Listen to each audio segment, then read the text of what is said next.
Good morning, afternoon, evening gamers, and film buffs, and musicians, and people who enjoy music, and, pretty much everybody, really.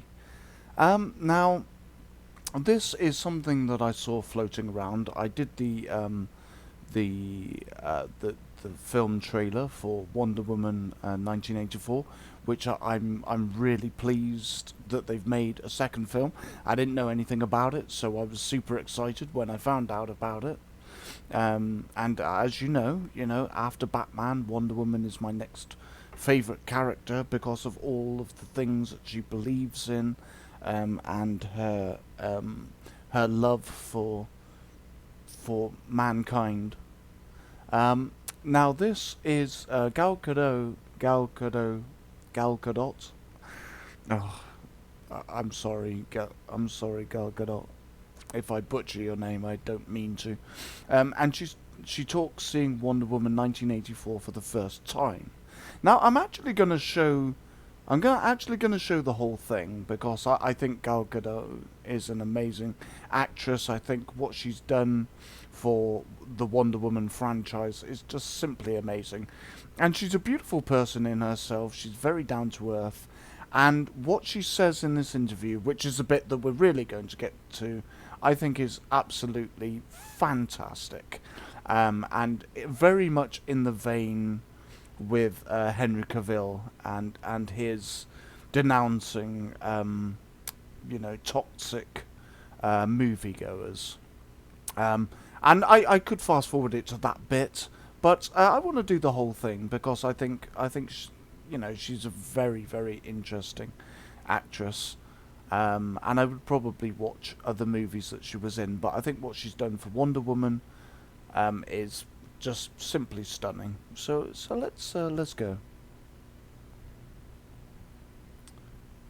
Where's the thing gone?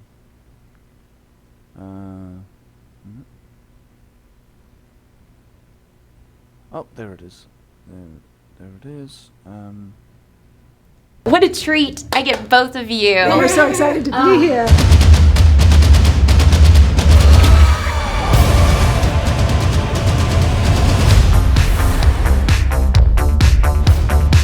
Where do we find your character? Where do we find you?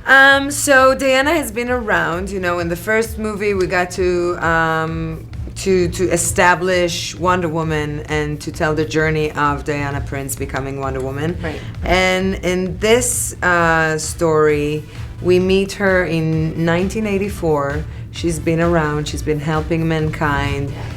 Doing what she feels she needs to do. Her calling. Pretty lonely because she lost some of her teammates over the years, and then something crazy is about to happen to her. Dun, dun, dun, dun, dun, dun. And that is the tease, folks. So There you go. good. Now, after you saw this film, a cut, maybe like one of the first cuts of this film, I hear you cried. Is that accurate? Yes, and I'm not an easy crier. No. Just to, save my pride. She's no crybaby, folks. She is When I'm Wonder Woman pregnant, for a I'm not the reason. type of women who watch commercials and cry. But you didn't do that for the first one, but you did it No, this time I around. had such a strong reaction to this movie. Why? And it caught me off guard. Why? I think it's. I can't tell you what happened in the movie that made me cry. I can just say it was the very beginning. But I've never seen that.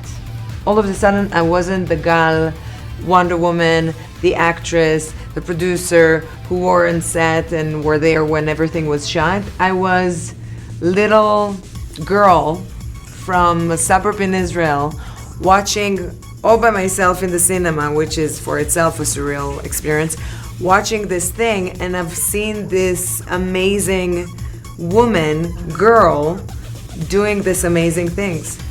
And I did not expect that. And all of a sudden, I didn't even notice, I forgot it was. So it was very effective. And that's the moments where you're like, this is why it's so freaking important. This is why it's not like any other movie.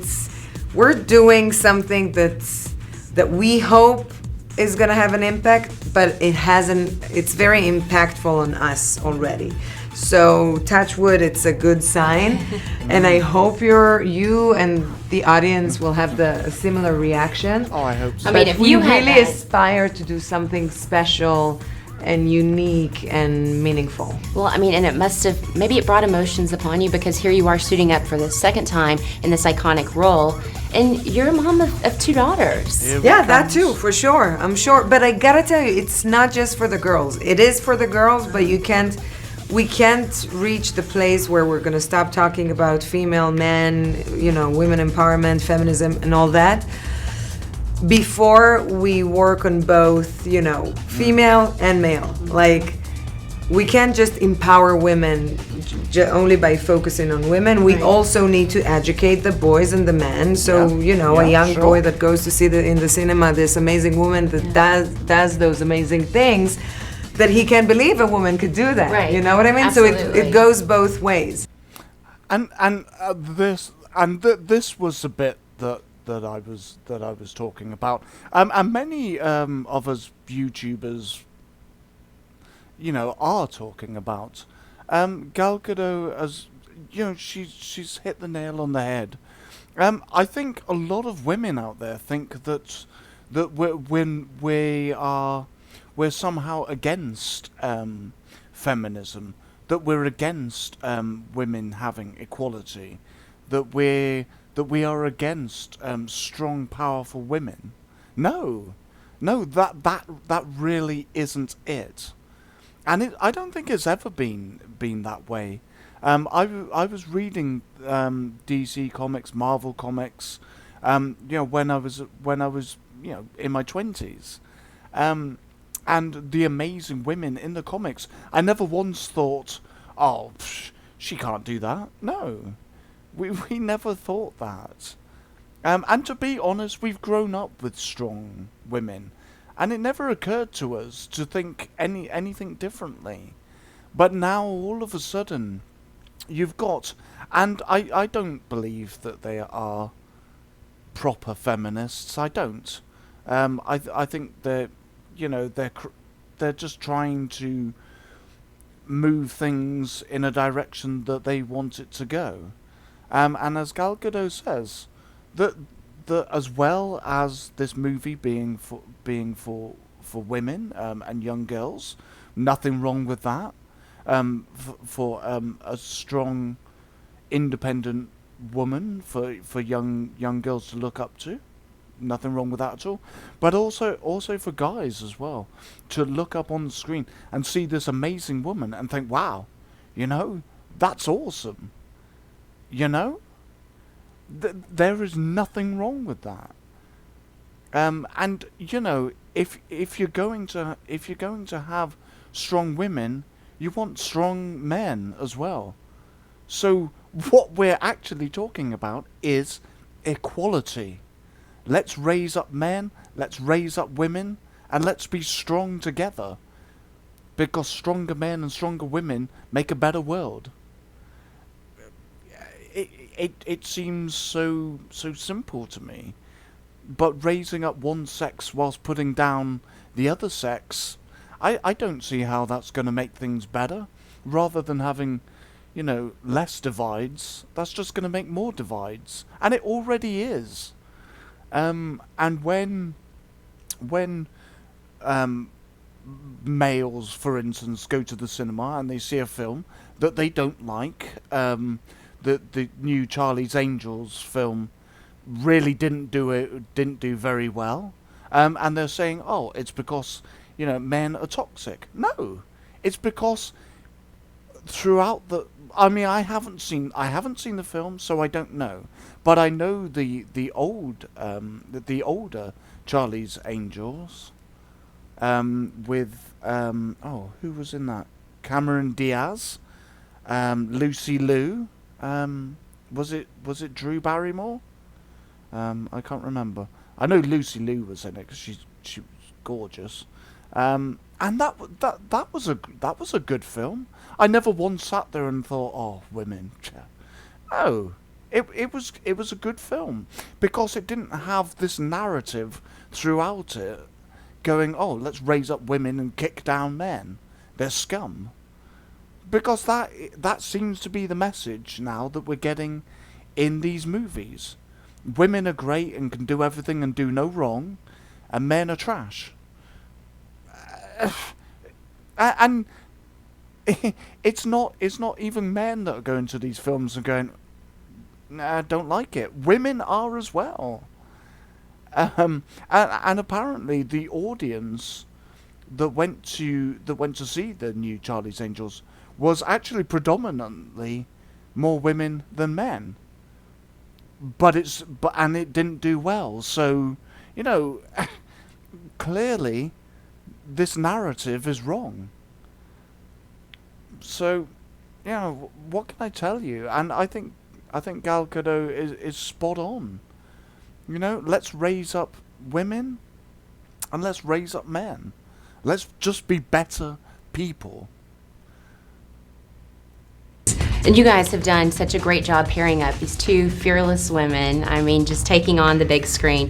But Patty, what has been? Yeah, you got it. You got that magic touch. What was the most difficult thing for you in bringing this comeback, the sequel, to the big screen?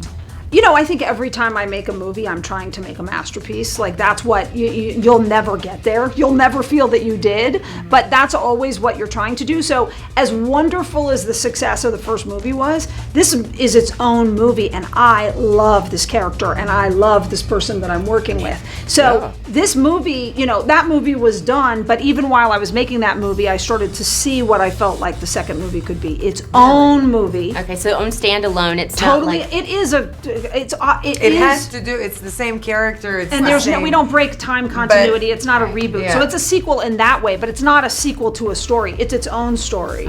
And so it was something that really started to come upon me while we were shooting the first movie, and we started to work on it then. So I'm aiming for this movie to be better in every way, and I feel like we aspired to make something that we felt was grand and fantastic and something you'd want to go see in the theater. And we did something that I think is super exciting, which is, someone was just asking me about technology and saying, do you feel a need to stay ahead of the curve?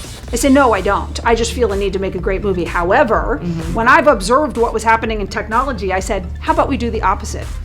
Instead of using technology to do more things on green screen and in CGI, let's use technology to get wires to do things, to make people do it for real. So we do so much of this movie as practical action. It was so incredible to watch because we went to real locations and we shot real people doing real incredible sequences on wires. And a lot of the wire rigs we did, no one's ever done before because the wires have gotten so sophisticated, but it's gone out of vogue of shooting that way. We had to have special studios for that because it was all so big and weeks everywhere. And weeks of rigging, really hard for her, really hard for the actors. But it was like I'm still recovering. I feel so lucky we got to make this massive grand film. And we are flashing back to 1984, so perhaps that's why we're taking a little throwback to some of these means of filming. So and that's that's cool that she said, no, let's not use green screens, let's not use special effects, let's go back and actually physically do it, go to the actual locations, and with all the wiring. And I've got no problem with that.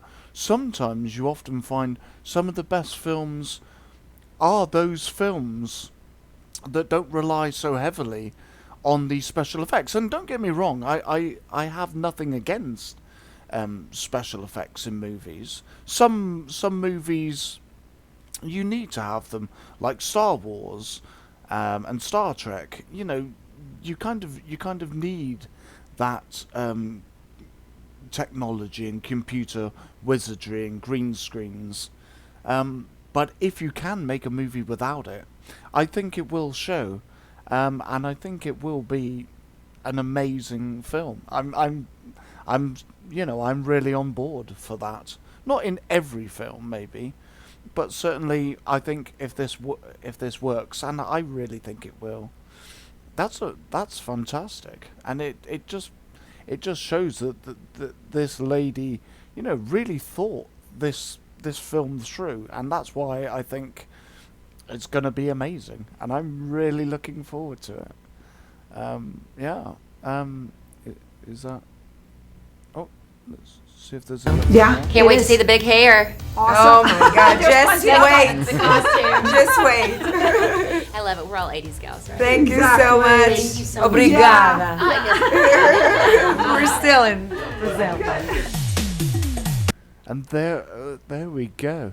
And this, if you want to see this piece for yourself, without me talking all over it, because I imagine it's for some people it's annoying, for some people they may not mind, but this is on ET Online, so a big shout out to them for doing this interview with the producer and with Gadot. Yeah, I'm very happy for this film, and yeah, what can I say? I'm very happy. So, thank you for watching. I felt this just had to be said, and I felt that I wanted to comment on Gal Gadot's just her amazing perspective on raising everybody up. I think that's beautiful, and I think we need more of this, rather than people just turning around and going, "Oh, everybody's toxic." No, let's have some perspective, and let's balance things out. So I hope you enjoyed this. I can't wait to see you all on the next video. Probably there'll be some more Red Dead Redemption 2.